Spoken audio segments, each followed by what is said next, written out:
Hello everyone, welcome to my channel. So here we are starting a new series on inner product space as you can see on the screen.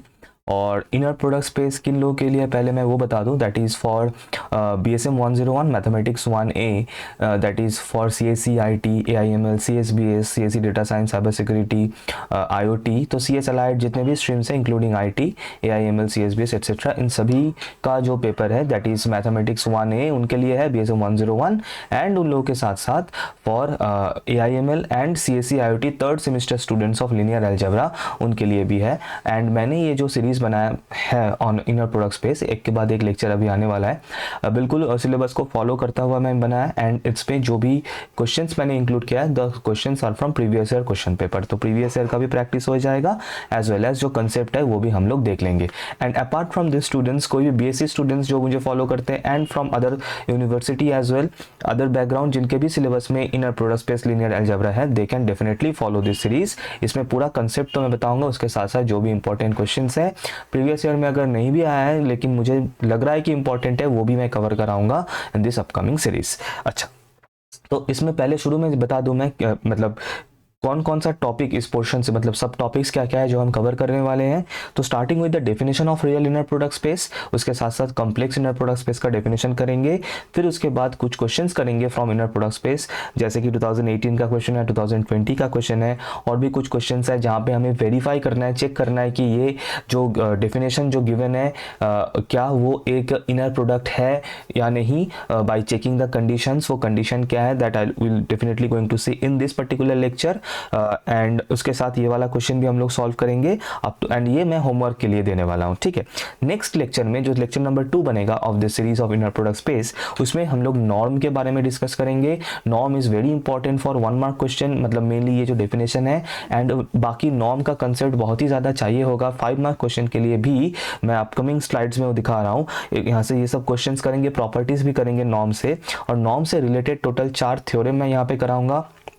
और इन theorems के ऊपर dedicated lecture में लाऊंगा एक एक करके, जैसे कि पाइथागोरस थ्योरम, शोर्स इनइक्वालिटी जो इस साल के लिए तो बहुत ही ज़्यादा इंपॉर्टेंट है, शोर्स इनइक्वालिटी का प्रूफ. ठीक है, यहाँ पे मैं प्रूफ ही कराऊंगा एक्चुअल में, ट्रायंगल इनइक्वालिटी, फिर उसके बाद पैरेललोग्राम लॉ. ठीक है, अब उसके बाद जो आता है आफ्टर दिस सीरीज, और यहाँ से इन थ्योरम्स का रिलेटेड कुछ क्वेश्चंस में डाल दूंगा बीच बीच में. ठीक है, फिर उसके बाद जो आता है orthogonal set of vectors and orthonormal set of vectors. यही मेन जान है, मेन चीज़ है of this inner product space, क्योंकि यहाँ पे in inner product space we mainly deal with orthogonal set of vectors, orthogonal set of orthogonal basis we can say. तो orthogonal पता है क्या है, अगर two vectors are perpendicular to each other, इस परपेंडिकुलर मतलब 90 डिग्री एंगल बना रहे हो दोनों के बीच में अगर बन रहा है, तो परपेंडिकुलर को ही लीनियर अलजेब्रा के टर्मिनोलॉजी में ऑर्थोगोनल बोला जाता है. बिल्कुल सेम कंसेप्ट है, सिर्फ नाम अलग है, बाकी वही जो हम लोग बचपन से पढ़ते आ रहे, दो वेक्टर्स अगर परपेंडिकुलर हुआ तो उनके बीच का angle theta will be 90 degree, वही सेम कंसेप्ट है. हाँ, क्योंकि अब लीनियर अलजेब्रा पढ़ रहे हैं, वेक्टर कैलकुलस तो नहीं पढ़ रहे हैं, तो यहाँ पे थोड़ा सा नोटेशन जो यूज करेंगे उसका थोड़ा सा चेंजेस होगा, otherwise the concept is exactly same. अब उसके बाद हम लोग करेंगे, देखो वही बता रहा था ना, थीटा कॉस थीटा, दो वेक्टर के बीच का एंगल थीटा हुआ तो कॉस थीटा का क्या फॉर्मूला बनेगा इन टर्म्स ऑफ नॉर्म्स. तो इससे भी रिलेटेड क्वेश्चंस एक आधा हम लोग करेंगे. फिर इसके बाद एक क्वेश्चन मैंने किया that is from the last year question paper of AIML BSc AIML 301 2023, last year का पेपर से एक क्वेश्चन आया था फ्रॉम ऑर्थोगोनल बेसिस, जो हम लोग कवर करेंगे in that particular video of orthogonal vectors and orthonormal vectors. फिर उसके बाद extension of orthogonal set to orthogonal basis. इसी एक्सटेंशन को करने के लिए जो प्रोसेस, जो मेथड यूज होता है दैट इज ग्राम-श्मिट ऑर्थोगोनलाइजेशन प्रोसेस, जो कि इस साल के लिए सबसे ज्यादा इंपॉर्टेंट है फॉर 5 मार्क्स 1 क्वेश्चन, जिसको हम लोग अलग से एक लेक्चर में इसको हम लोग कवर करेंगे, दिस ग्राम-श्मिट ऑर्थोगोनलाइजेशन एंड ऑर्थोनॉर्मलाइजेशन. ठीक है, तो this is the overview of the syllabus, जो कि मैं एक के बाद एक लाने वाला हूं. एंड स्टार्टिंग इस लेक्चर में हम लोग स्टार्ट करेंगे फ्रॉम द बिल्कुल very first topic that is the definition of inner product space. तो आइए जल्दी से स्टार्ट करते हैं from the definition of inner product space. तो the definition of inner product space and जैसे कि देख सकते हो कि there are like in our syllabus we have real inner product space और कॉम्प्लेक्स इनर प्रोडक्ट स्पेस। मैं इसके ऊपर आ रहा हूँ, लेकिन एक चीज़ पहले बताऊँ कि इनर प्रोडक्ट स्पेस को जानने के लिए जो चीज़ हमें पहले है जानना है दैट इज वेक्टर स्पेस, क्योंकि ये वेक्टर स्पेस का ही कंटिन्यूएशन है और सिलेबस में भी ऐसा ही लिखा हुआ दिखेगा, वेक्टर स्पेस का ये कंटिन्यूएशन पार्ट में ये मिलेगा। तो अगर वेक्टर स्पेस का कंसेप्ट नहीं है तो ज़रूर देख लेना, वेक्टर स्पेस से टोटल 4 लेक्चर है और 4 लेक्चर काफ़ी है समझने के लिए कि वेक्टर स्पेस है क्या। लिंक दिख रहा होगा आई बटन पे, starting with definition of vector space और उसके बाद एक एक करके सब स्पेस वगैरह पूरा 4 लेक्चर है, तो वो पहले देख लेना and then you come back to this one, ठीक है। क्योंकि अगर डेफिनेशन हम देखेंगे, if you see the very first line of the definition, क्या लिखा है कि let V be a vector space, let V be a vector space on the real field R. तो अगर याद है तो वेक्टर स्पेस में हमें दो चीज चाहिए था, एक था V the set of vectors, दूसरा था एक सेट ऑफ स्केलर्स। अब ये सेट ऑफ स्केलर्स कुछ भी हो सकता था, real number, rational number, integer, natural number, कुछ भी, कॉम्प्लेक्स नंबर, कुछ भी हो सकता था। लेकिन हमें यहाँ पे याद रखना है कि इनर प्रोडक्ट्स होने के लिए, इनर प्रोडक्ट स्पेस होने के लिए ये आर केवल आइदर हो सकता है रियल नंबर या फिर हो सकता है कॉम्प्लेक्स नंबर, बाकी के लिए जनरली इनर प्रोडक्ट हम लोग डिफाइन नहीं करते हैं, ठीक है। तो फिलहाल हमारे पास क्या है, we have two things, we have, मैं हट जाता हूँ थोड़ा सा सामने से, we have two things that is, एक है हमारे पास that is the set of vectors v and v का मेंबर्स क्या है, ओनली वेक्टर्स, एंड दूसरा एक set of scalars that is the real number field r। Next उसके बाद क्या है, a rule under which we get, definition देखते हैं, ए rule under which we get a real number denoted by this. तो पहले तो यहाँ पे समझना है कि जो ये इनर प्रोडक्ट होता है, this inner product is defined by this symbol. मतलब अभी सिनेरियो क्या है, अभी सिनेरियो ये है कि मान लो एक v एक वेक्टर स्पेस है जिसमें सिर्फ वेक्टर्स है और इनमें दो वेक्टर्स है अल्फा एंड बीटा।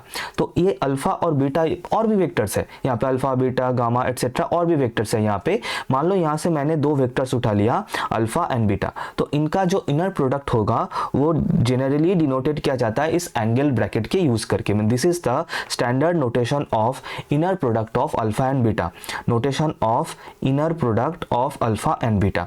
अब क्या है कि बुक्स में inner product of alpha and beta, अब बुक्स में किसी किसी जगह पे फर्स्ट ब्रैकेट के अंदर अल्फा बीटा भी मिल जाता है, ये भी चलता है as a notation of inner product of alpha beta, but personally I will suggest angle bracket to denote the inner product of alpha and beta, ठीक है। अब क्या बोल रहा है कि तो ऐसे ही क्या हम इसको इनर प्रोडक्ट बोल दे, नहीं ऐसे नहीं बोल सकते हैं, will be called inner product on V if the rule obeys the following axioms, ठीक है।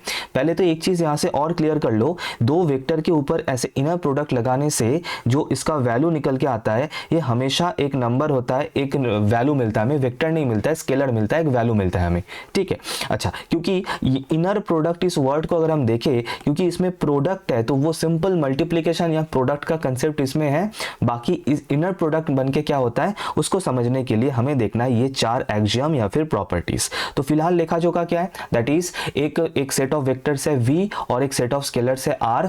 तो v में से दो वेक्टर मैंने अल्फा बीटा लिया है, अल्फा बीटा का इनर प्रोडक्ट डिफाइन किया जाता है, जनरली डिनोट किया जाता है इससे, और ये इसको हम लोग एक इनर प्रोडक्ट बोलेंगे अगर ये अपकमिंग 4 कंडीशंस अगर ये सेटिस्फाई कर रहा है तो। अब कंडीशंस क्या है, बिल्कुल बेसिक सा कंडीशंस है जो हम लोग पढ़ते आ रहे हैं from the vector space. First condition है सिमेट्री, या फिर इसको हम लोग बोल सकते हैं commutative property, that is alpha और बीटा का inner product will be equals to beta and alpha का इनर प्रोडक्ट। कहने का मतलब अगर मैं अल्फा को फर्स्ट पोजीशन में रखूं या फिर बीटा को, दोनों का इनर प्रोडक्ट मतलब दोनों से ही LHS एंड RHS से इनर प्रोडक्ट हमेशा सेम ही मिलेगा।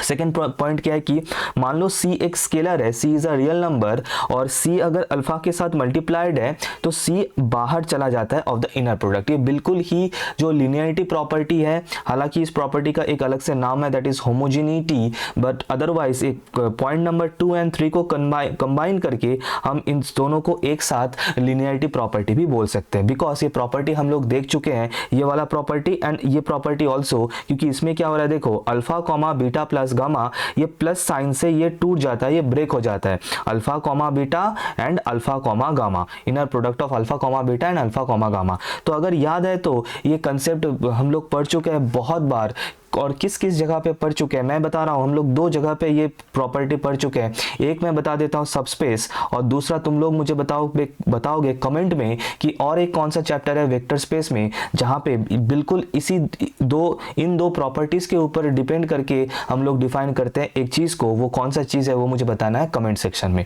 राइट। ओके तो और फाइनली एक प्रॉपर्टी है that is property number 4, that is inner product of two same vectors. यहाँ पे ध्यान रखना, अभी तक अल्फा एंड बीटा दो अलग अलग वेक्टर हम लोग बता रहे थे, लेकिन अगर दोनों वेक्टर सेम हुआ तो मतलब बीटा भी इक्वल्स टू अल्फा हुआ तो इनका इनर प्रोडक्ट हमेशा ग्रेटर देन 0 होगा। ग्रेटर देन इक्वल्स टू 0 भी कहीं जगह पे मिल सकता है। पहले तो इस प्रॉपर्टी का नाम समझ लो, दिस इज पॉजिटिविटी, और टू बी प्रिसाइज्ड और अच्छे से और अगर बोले तो हम इसको नॉन नेगेटिविटी प्रॉपर्टी बोलना ज़्यादा प्रेफर करेंगे, नॉन नेगेटिविटी। और उसका पीछे का रीज़न क्या है कि हमेशा ध्यान रखना अगर दो वेक्टर सेम है तो उनका इनर प्रोडक्ट हमेशा ग्रेटर देन 0 होगा। इक्वल्स टू 0 कब होगा, अगर इटसेल्फ ये अल्फा अगर थीटा हुआ तो, अदरवाइज वो 0 कभी नहीं होगा। मतलब दोनों वेक्टर का inner product will be equals to 0, ये कब होगा, this will happen only if alpha itself is theta, that is alpha अगर नल वेक्टर हुआ तो।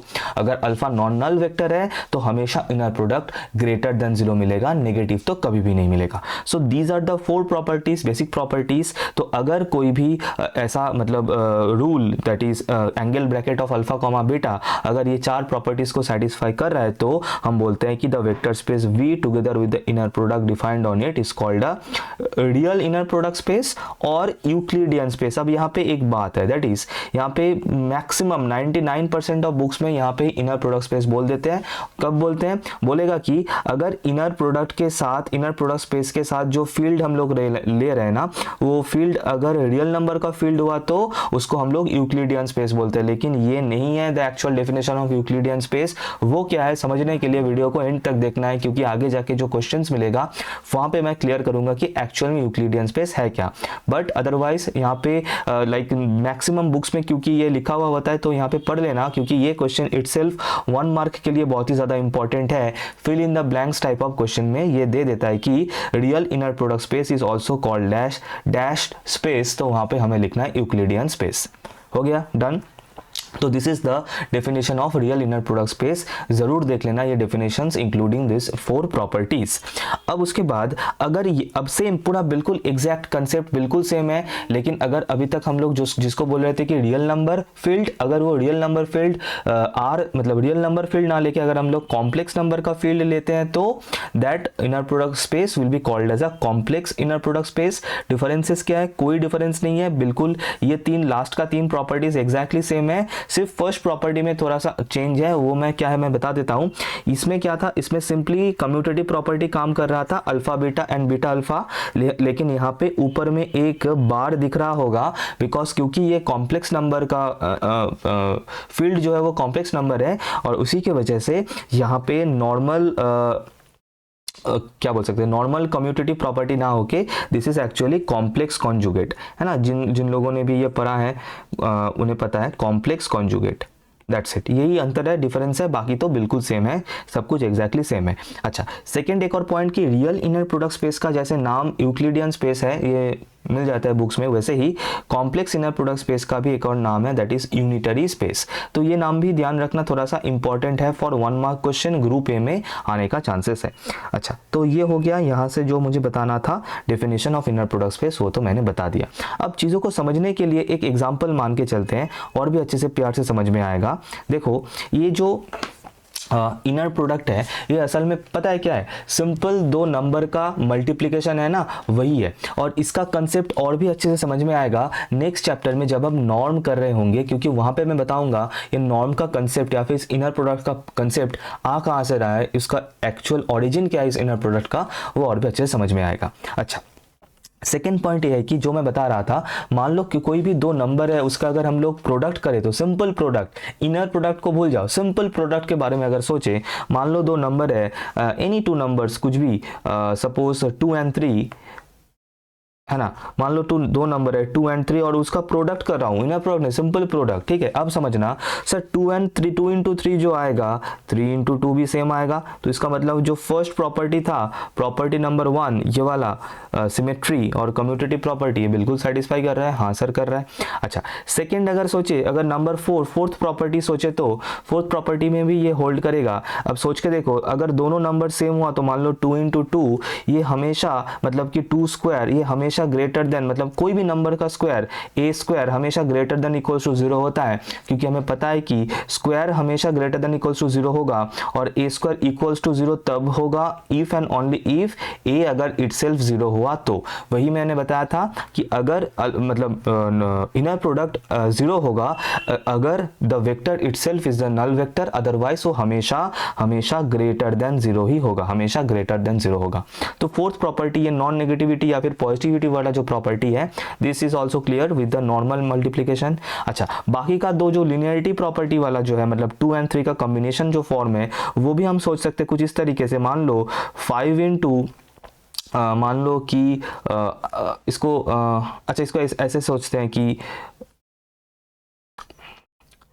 2 + 5 into 3 ऐसे भी सोच सकते हो, है ना। अगर ऐसा हुआ तो मतलब इसको हम लोग लिख सकते हैं कि 2 + 5 into 2 + 3, है ना, तो सेम रिजल्ट आएगा। तो बेसिकली ये बिल्कुल बेसिक प्रॉपर्टीज है जो नॉर्मल मल्टीप्लिकेशंस फॉलो करता है and that is why it is called as inner product. तो प्रोडक्ट का जो बेसिक कंसेप्ट है वो तो रहेगा, इसमें सिर्फ नोटेशन थोड़ा सा चेंज हुआ है। तो बेसिकली हमें यहाँ से ध्यान रखना है। बाकी यहाँ से जो क्वेश्चन आता है बिल्कुल हलवा क्वेश्चन आता है, 2-4 क्वेश्चन अभी मैं करके दिखाऊंगा किस टाइप का क्वेश्चन यहाँ से आता है, वो हमें ध्यान रखना है। एक तो ये बेसिक सा क्वेश्चन हो गया फॉर 1 मार्क, वो अभी मैं सॉल्व करके बताऊंगा।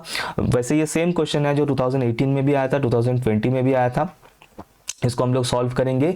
दो वेक्टर गिवन है अल्फा एंड बीटा, उसका इनर प्रोडक्ट हमें डिफाइन करके देना, मतलब इनर प्रोडक्ट का वैल्यू निकाल के देना है, इसमें से कौन सा होगा। दूसरा सेकंड यहाँ से किस तरीके का क्वेश्चन आता है, एक इनर प्रोडक्ट डिफाइन रहेगा, क्योंकि ये इनर प्रोडक्ट का ये जो डेफिनेशन है ना, ये क्वेश्चन टू क्वेश्चन वैरी कर सकता है, वो मैं आगे चल के बताऊंगा। और इसी से ही वो यूक्लिडियन स्पेस का मैंने तब छोड़ के रखा था, उसके बारे में बताऊंगा। तो पॉइंट ये है कि हमें सिर्फ वेरीफाई करना है, और इस टाइप का क्वेश्चन आता भी है। 2018 में एक क्वेश्चन आया था, हमें चेक करके वेरीफाई करके बताना है कि जो डेफिनेशन गिवन है इनर प्रोडक्ट के नाम पे, क्या वो सही में इनर प्रोडक्ट है कि नहीं, that is what we have to verify. तो ये कैसे करेंगे, will see this question. And एक और क्वेश्चन मैं छोड़ूंगा फॉर होमवर्क, ये जब मैं बताऊंगा, ये होमवर्क के लिए मैं छोड़ूंगा, ठीक है। तो चलते हैं, देखते हैं एक एक करके, starting with this easy question. अब देखो यहाँ पे क्या है कि क्वेश्चन क्या है पहले पढ़ लेते हैं। वैसे दोनों क्वेश्चन बिल्कुल एग्जैक्टली सेम है। फॉर 2 वेक्टर्स अल्फा गिवन है, बीटा गिवन है, हमें इन दोनों वेक्टर्स का इनर प्रोडक्ट निकालना है। अब पॉइंट यहाँ पे थोड़ा सा ध्यान रखना, पॉइंट ये है कि अल्फा और बीटा का जो इनर प्रोडक्ट है कुछ इस तरीके से लिखा जाता है, क्योंकि यहाँ पे कोई डेफिनेशन क्वेश्चन में मेंशन नहीं है कि मान लो फॉर, मैं एग्जांपल लेके चलता हूँ और इसी से वही कंसेप्ट क्लियर होगा। मान लो कि अल्फा मतलब ये जो वेक्टर स्पेस है जहाँ से अल्फा बीटा मैं ले रहा हूँ, मान लो जो V है वो मान लो R³ है। हमें पता है R³ जो वेक्टर स्पेस है, यहाँ से मैं कोई भी वेक्टर उठाऊं, इस R³ में से अल्फा हो गया, बीटा हो गया, कोई भी वेक्टर उठाऊं तो उसका जो फॉर्मेट होता है XYZ ट्रिपलेट के फॉर्मेट में हमें मिलता है, राइट। तो वैसे ही मान लो ये जो वेक्टर स्पेस है R3, इसके ऊपर एक इनर प्रोडक्ट डिफाइंड है कुछ इस तरीके से अल्फा बीटा का एंगल ब्रैकेट में ऐसे लिख रहा हूँ, मतलब इसका इनर प्रोडक्ट डिफाइंड है मान लो कुछ इस तरीके से। अच्छा अल्फा मान लो है x1 y1 z1 and beta मान लो है x2 y2 z2, ठीक है। और इनका इनर प्रोडक्ट कुछ इस तरीके से डिफाइंड है, मान लो x1 into x2 plus 2 into y1 into y2 minus 3 into z1 into z2। ये किसी भी तरीके से डिफाइंड हो सकता है, this will definitely vary from question to question, ठीक है। तो ये एक डेफिनेशन हो गया, कुछ भी हो सकता है, यहाँ पे 2 3 हो सकता है, ना भी हो सकता है, माइनस प्लस कुछ भी हो सकता है, लेकिन फॉर्मेट जो है यही रहेगा, x के साथ x का, y के साथ y का, z के साथ। लेकिन इसमें भी वेरी हो सकता है, जो भी हम लोग नेक्स्ट क्वेश्चन करेंगे। तो ऐसा कोई हार्ड एंड फास्ट रूल नहीं है, ये तो क्वेश्चन के ऊपर डिपेंड करेगा किस तरीके से इस दो वेक्टर का इनर प्रोडक्ट डिफाइंड है, that will definitely depend upon the question. अब बात यह है कि एक जो होता है स्टैंडर्ड इनर प्रोडक्ट होता है, एक स्टैंडर्ड डेफिनेशन है, और वो क्या है, and the standard definition of inner product is, for example for this R cube अगर मैं बताऊं, that is x1 into x2 plus y1 into y2 plus z1 into z2 etcetera.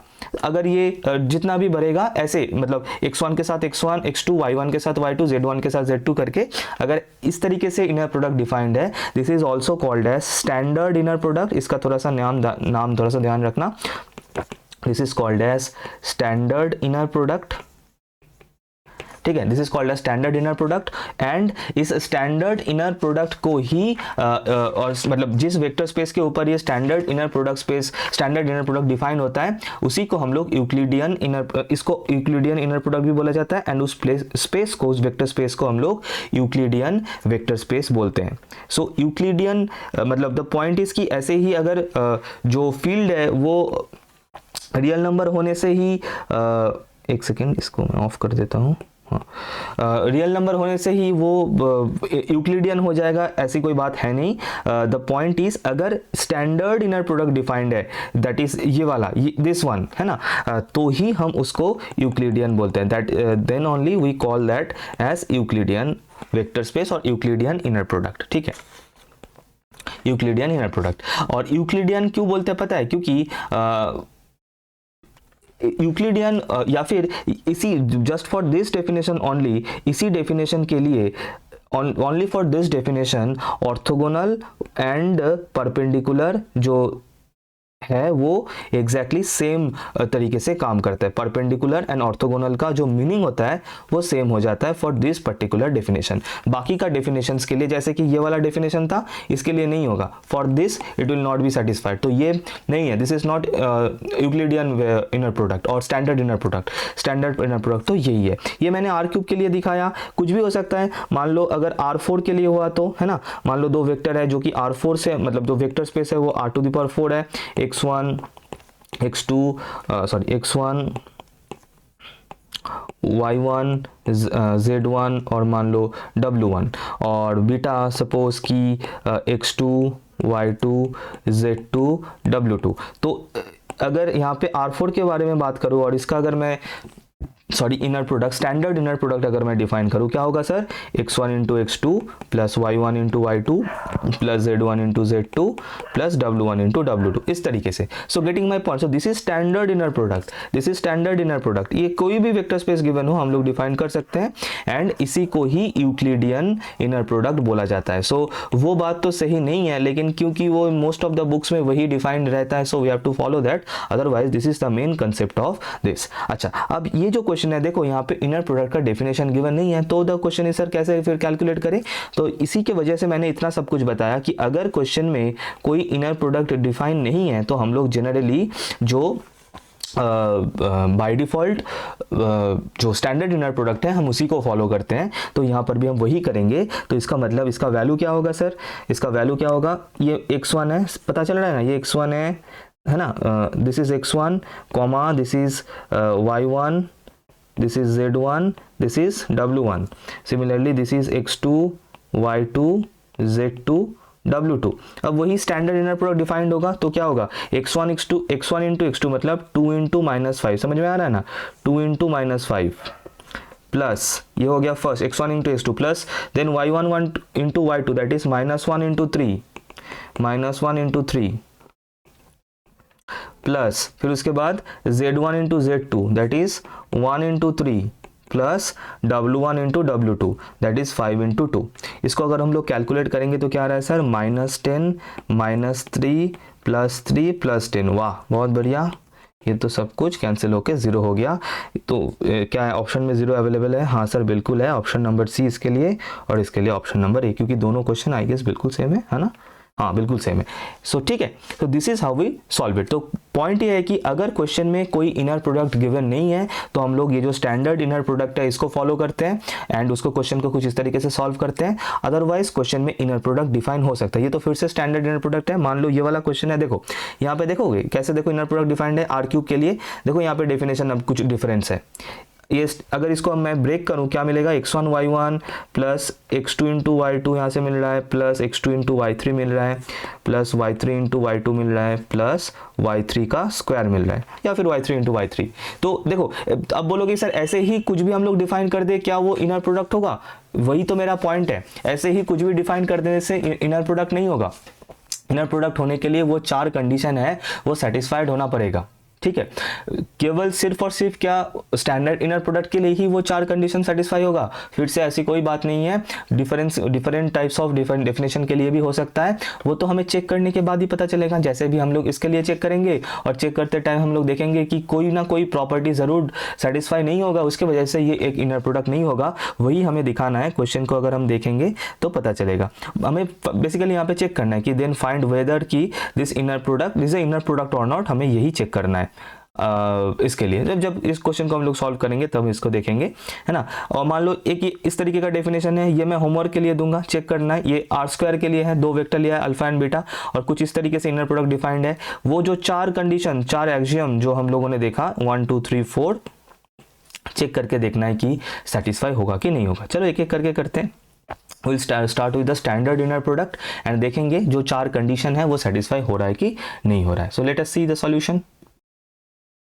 Okay so question क्या है, consider the vector space R cube, है ना, और 2 vector भी mentioned है, that is alpha x1 x2 x3 and beta y1 y2 y3, and we define the inner product of alpha beta defined as, जो मैंने बताया स्टैंडर्ड इनर प्रोडक्ट, जो सबसे ज़्यादा देखने को मिलता है, सबसे ज़्यादा यूजफुल भी है, एंड उसी डिफाइंड है। हमें जस्ट वेरीफाई करके देखना है क्या ये सही में इनर प्रोडक्ट है कि नहीं, और वो कैसे पता चलेगा, बाय सेटिस्फाइंग दिस 4 कंडीशंस। अगर ये 4 कंडीशन सेटिस्फाई कर रहा है कौन, ये inner product alpha beta, then will say कि yes the this is a inner product, और कुछ नहीं। तो एक एक करके देख लेते हैं कंडीशंस क्या क्या है। तो फर्स्ट कंडीशन में हमें देखना है alpha beta, inner product of alpha beta is equals to inner product of beta alpha हो रहा है कि नहीं हो रहा है ना। तो देख लेते हैं करके। तो नंबर वन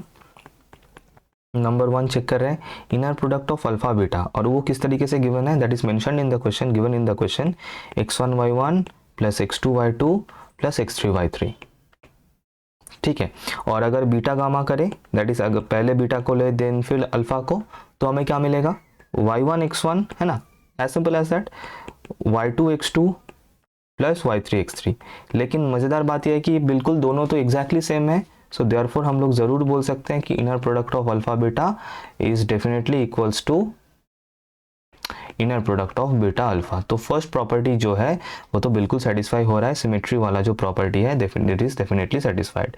नेक्स्ट प्रॉपर्टी पे चलते हैं, प्रॉपर्टी नंबर 2 सी इंटू अल्फा। तो इसके लिए एक सी चाहिए, हमें एक स्केलर सी चाहिए, तो पहले उसको कंसिडर कर लेते हैं। So let us move to property number 2। तो इसके लिए क्या चाहिए, एक सी चाहिए कि let C be any arbitrary, let C be any arbitrary real number, ठीक है।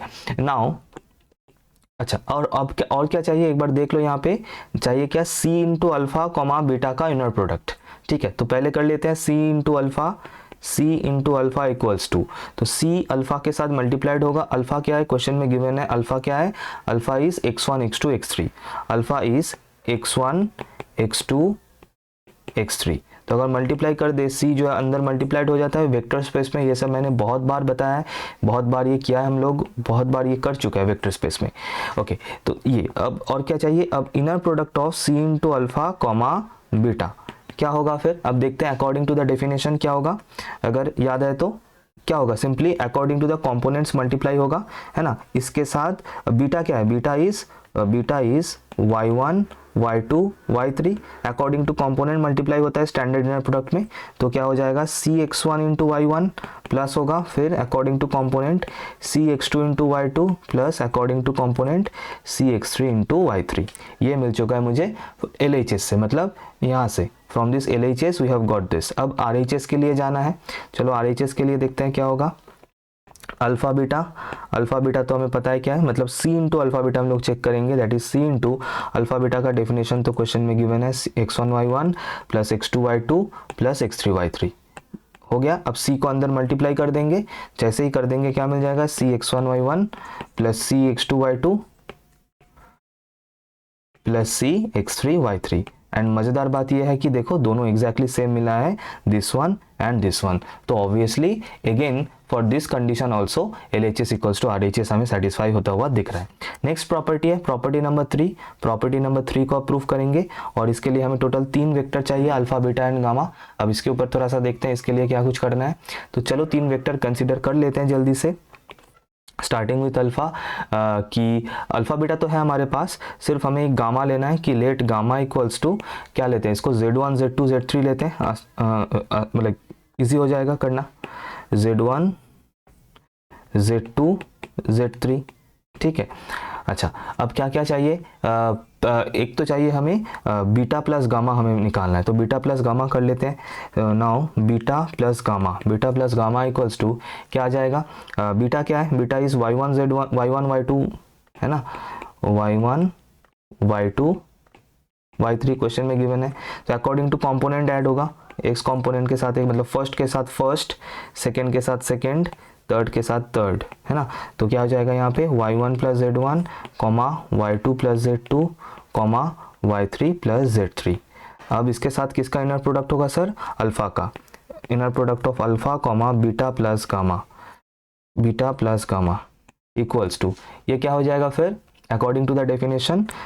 अब अल्फा क्या था, इफ यू रिमेंबर अल्फा क्या था, अल्फा था what was alpha, alpha was x1 x2 x3, है ना। अकॉर्डिंग टू कंपोनेंट्स मल्टीप्लाई होता है स्टैंडर्ड इनर प्रोडक्ट में, दैट इज x1 के साथ इसका मल्टीप्लाई होगा, तो क्या मिलेगा x1 into y1 plus z1, ये हो गया first component, plus x2 into y2 plus z2, x2 into y2 plus z2, ये होगा second component, and finally the last one that is plus x3 into y3 plus z3, that's it, और कुछ नहीं। अब इसको अगर थोड़ा सा हम लोग सिंप्लीफाई करें तो क्या मिलेगा, पहले मल्टीप्लाई कर देते हैं अंदर में एंड उसके बाद इसको थोड़ा सा सिंप्लीफाई करते हैं, ग्रीन से करते हैं।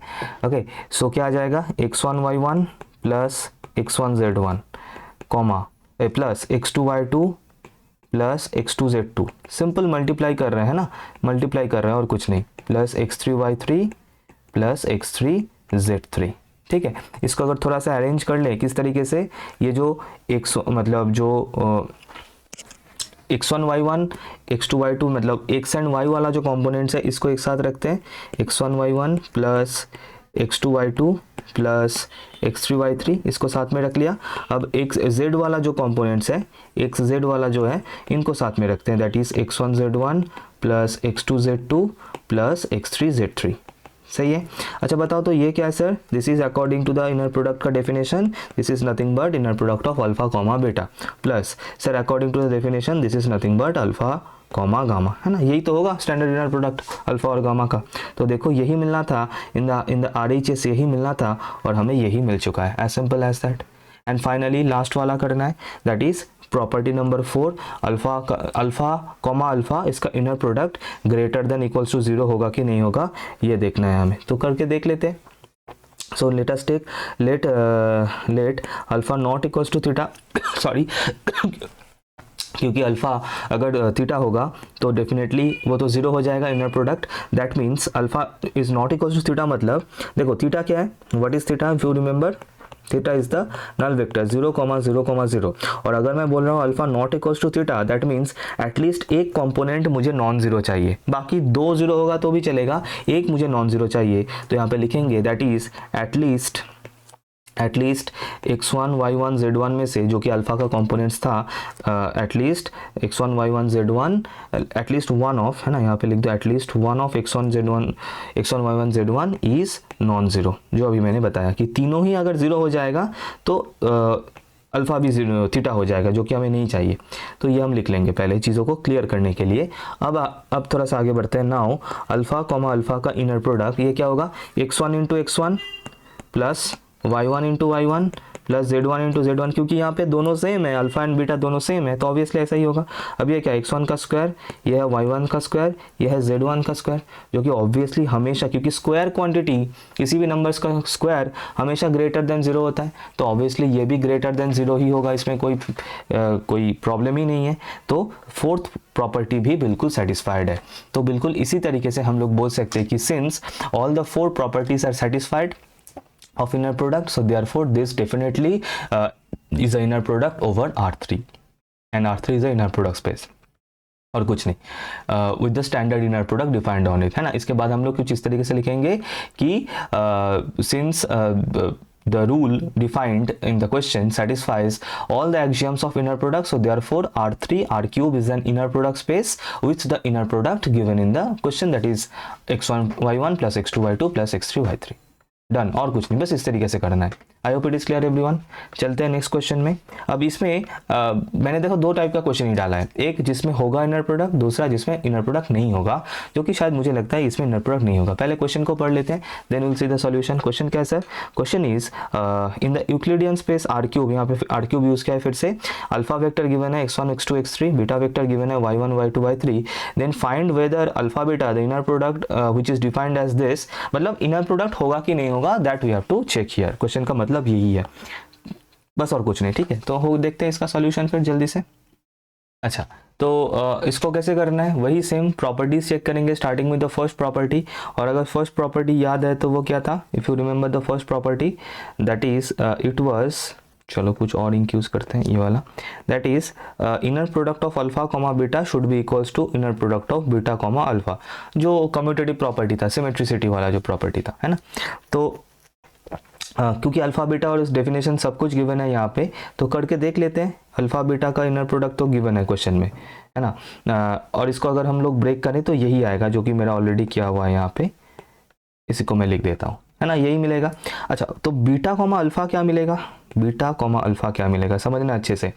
जो भी फर्स्ट पोजिशन में है, मतलब देखो, एक सेकेंड, हाँ, बीटा कॉमा अल्फा, बीटा क्या था, यहाँ पे एक बार लिख देते हैं, beta was y1 y2 y3, ठीक है, और अल्फा क्या था, x1 x2 x3, ठीक है। अब बीटा कॉमा अल्फा करना है, ध्यान रखना, तो क्या होगा, यहाँ पे जिस तरीके से गिवन है, चलो देख लेते हैं। डिफरेंसेस क्या होगा पता है, ये जो डेफिनेशन क्वेश्चन में गिवन था, है ना, यहाँ पे x और y का जगह जो है वो इंटरचेंज हो जाएगा। मतलब ये अल्फा बीटा का जो इनर प्रोडक्ट ऐसे डिफाइंड है ना, तो बीटा कॉमा अल्फा का इनर प्रोडक्ट डिफाइन करने के लिए पता है क्या करना होगा, जहां पर भी x है, x रिप्लेस हो जाएगा y से, तो ये बन जाएगा y1 x1, और y रिप्लेस हो जाएगा x से, प्लस यहाँ पे क्या आ जाएगा y2 कॉमा x3। जो नीचे का जो सफिक्स है, जो नंबर्स है, इसको चेंज मत करना, ये जो है उसको ऐसे छोड़ दो, सिर्फ y और x को चेंज कर दो, just change y and x, that's it. तो कुछ इस तरीके से ये इसका डेफिनेशन बन जाएगा, किसका, बीटा कॉमा अल्फा का। तो अगर इसको अभी मैं मल्टीप्लाई करूं, है ना, इसको अगर मैं मल्टीप्लाई करूं तो क्या मिल रहा है, फर्स्ट कॉम्पोनेंट है y1 x1, जो कि फिलहाल सेम है, कोई दिक्कत नहीं। फिर उसके बाद y2 इंटू x2, है ना, इसका मैं प्रोडक्ट कर रहा हूँ, मल्टीप्लाई कर रहा हूँ, और कुछ नहीं। तो y2 x2, फिर आ जाएगा y2 x3, फिर आ जाएगा x3 x2, एंड फाइनली आ जाएगा x3 का स्क्वायर। अब देखो यहाँ तक तो बिल्कुल सेम था, यहाँ तक बिल्कुल ठीक था। अब यहाँ से प्रॉब्लम हो रहा है, यहाँ पे था x2 y3 और यहाँ पे मिल रहा है y2 x3। क्या ये हमेशा सेम होगा? नहीं सर, हमेशा तो सेम नहीं होगा। y3 y2 था, यहाँ पे x3 x2 मिल रहा है, यहाँ पे y3 का स्क्वायर, यहाँ पे x3 का स्क्वायर, तो x3 का ये स्क्वायर होगा। तो इसका मतलब डेफिनेटली दोनों इक्वल नहीं है। अल्फा बीटा और बीटा अल्फा, इन दोनों का जो इनर प्रोडक्ट है, they are not equal, but according to the axiom, according to the property of inner product, दोनों सेम होना चाहिए था। देखो यहाँ पे इसको वेरीफाई करने के लिए कुछ अल्फा कुछ भी ले लो 1 0 -1 से, और बीटा कुछ भी ले लो, सपोज 1 2 3, है ना, करके देखो। दोनों ही करना, अल्फा बीटा का इनर प्रोडक्ट निकालना फ्रॉम द डेफिनेशन, ये दोनों जो डेफिनेशन है इसके मदद से, एंड बीटा अल्फा का डेफिनेशन का मदद से इसका भी निकालना, और देखना इसका वैल्यू कितना आ रहा है और इसका वैल्यू कितना आ रहा है। कमेंट में जरा बताना अल्फा कॉमा बीटा कितना आ रहा है, बीटा कॉमा अल्फा कितना आ रहा है फॉर दिस टू वेक्टर्स। देखो अब पॉइंट ये है कि अच्छे से समझना इस पॉइंट को, दैट इज अगर ये एक इनर प्रोडक्ट होता तो अल्फा बीटा का वैल्यू मैं कुछ भी लूँ, कोई भी वेक्टर लूँ, ये हमेशा सेटिस्फाई करता है, चारों प्रॉपर्टी से सेटिस्फाई करता है, जैसे कि लास्ट वाला इसमें ज़रूर करेगा। अल्फा बीटा कुछ भी लो, कोई भी दो वेक्टर लो और ये चारों प्रॉपर्टीज नंबर लेके चेक करो तो डेफिनेटली ये सेटिस्फाई होता हुआ दिखेगा। लेकिन इसमें जो कि नेक्स्ट वाला जो क्वेश्चन है, क्योंकि ये नहीं है इनर प्रोडक्ट, तो यहाँ पे नहीं होगा, मतलब कोई भी दो वेक्टर, हाँ हो सकता है कोई किसी भी दो के लिए सेटिस्फाई कर जाए, लेकिन सब वेक्टर्स के लिए सेटिस्फाई नहीं करेगा। तो और एक सिमिलर टाइप का और क्वेश्चन है, इसमें भी वही सेम चेक करना है कि फाइंड वेदर कि दिस इज इनर प्रोडक्ट और नॉट ऑन आर स्क्वायर, छोटा सा है, आर क्यूब नहीं है, आर स्क्वायर है, दो कंपोनेंट है।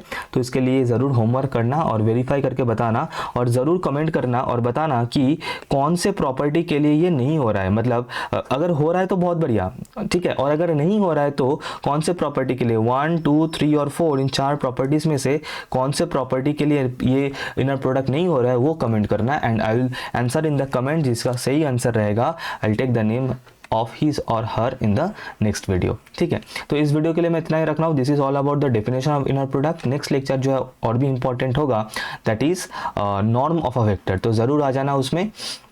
And you have to complete the entire series of inner product to understand up to the very last, that is Gram-Schmidt orthogonalization।